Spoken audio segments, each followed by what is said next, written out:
Thank you for staying with us. Reactions have continued to trail the new list of ambassadorial nominees sent to the Senate by President Bola Tinubu.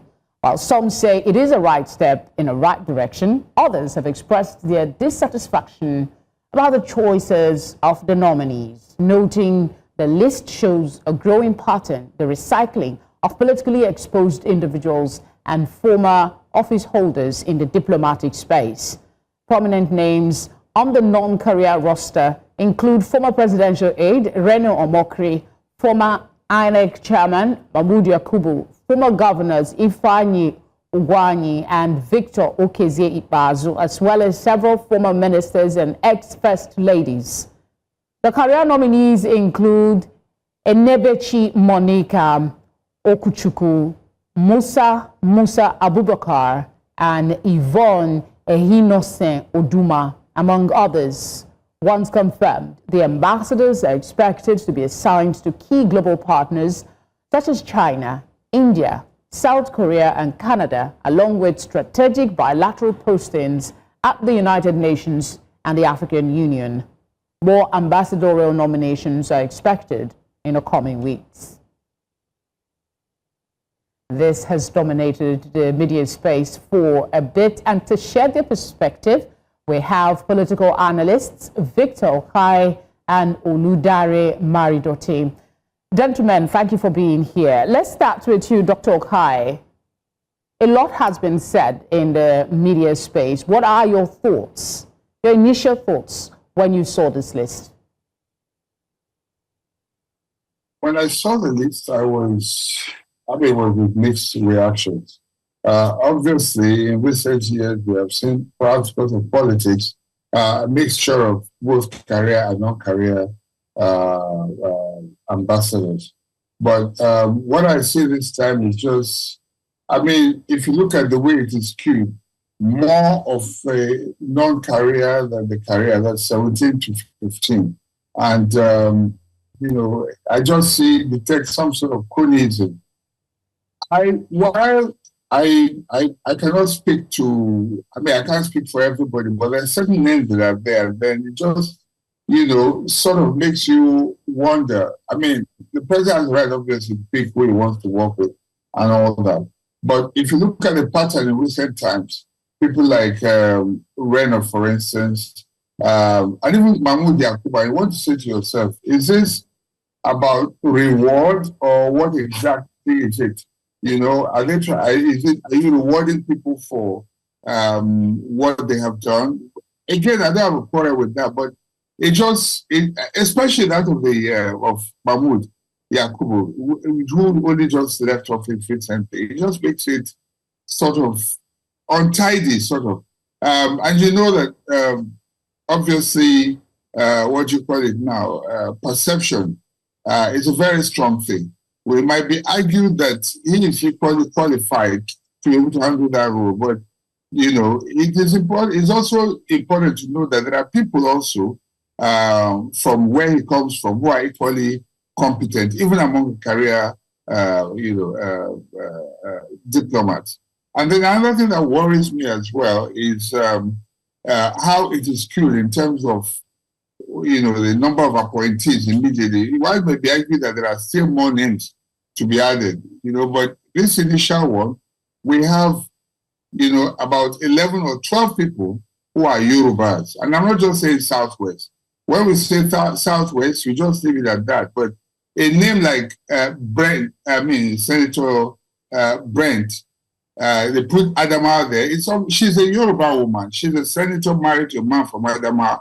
And then are you saying that there's no competent person from Adamawa State, Kwara State? So we can go on and give examples like that. So indeed. It's a bit untidy, sort of, and I don't know what the president hopes to achieve in terms of his foreign policy goals, but I think it's important to put very serious people. Oludare, I wanted to ask you about the non-career nominees and the lack of experience that's generating a whole lot of conversation. Should that the lack of experience, is that a disqualifying feature or there is more to the argument against some of these non-career nominees than just that? See, I mean, anybody... No, the question is to Oludare, sir. Anybody. Now, oh, okay, not for me. Yes, okay. sir. Yeah. Oludare, if you can hear me. That question. Yes, the question is for you. Yeah, you were asking about the skew towards the balance between the non-career and career. The lack of the lack of experience. There are talks about some of the nominees don't have any experience. Should that undermine their ability to become ambassadors, or do you think there is more to that argument than just the lack of experience? No, not at all. Like it's world over whereby people select non-career. Barack Obama had about 40% of his ambassadors globally to be a political appointee. And while, yes, there's also role for the career people, but it's still like there is an office and there are career people that these political appointees or politically exposed people will be working on. So when it comes to being an ambassador, it's about who can, further the administrative policy of the government in power. So I understand the opposition's skepticism, but it seems as if the opposition's sole position is opposition. So they just want to oppose for whatever reason. There are so many things that you can criticize the president about, but not when it comes to things that he has the complete prerogative to do. He has chosen some people that you can maybe like Mahmood Yakubu, but he was also selected. Jega was made a minister. And so I understand that appearance and the perception that Mr. Okhai was talking about, the perception that he was talking about, but these are not very germane. These are people that the president feels he can work with regardless of their ethnicity. He is a Yoruba man. There are actually a lot of Yoruba people in different states, including in the north. And so I understand that people are saying maybe selecting more people from the Yoruba ethnicity, but that is still not so germane because these are what's called political, this is something that he has the prerogative to do, and he's selecting it, and the list is not yet out. We have about over 183 countries in the world, 193 countries in the world. These are just about 30 people that have been announced. So this argument about the qualification, there is no exclusive qualification. People like Reno Omokri and maybe Ifeanyi, they are globally known. And while you can say they are maybe colleagues of the president, they are people that have been doing a good work internationally. Someone like Reno. Okay, I will come back to you, Oludare. But Victor, your thoughts about his submission that the president has the prerogative, regardless of what people might think, he's within his rights. In 30 seconds, please. The president is there to serve Nigerians, not to serve his personal wishes and talk about prerogative. I'm worried because if you look at the pedigree of some of these people, they are really uncouth. You might say that a man like Reno, for instance, okay, wears made in Nigeria and all that, but the way he talks, when you look at his language and all that, there's nothing, diplomatic about it.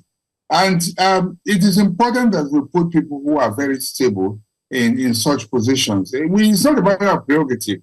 He should also be sensitive to how people feel about this. And they're going to be working with people in those countries. Right. How are they going to be perceived? That is also very important.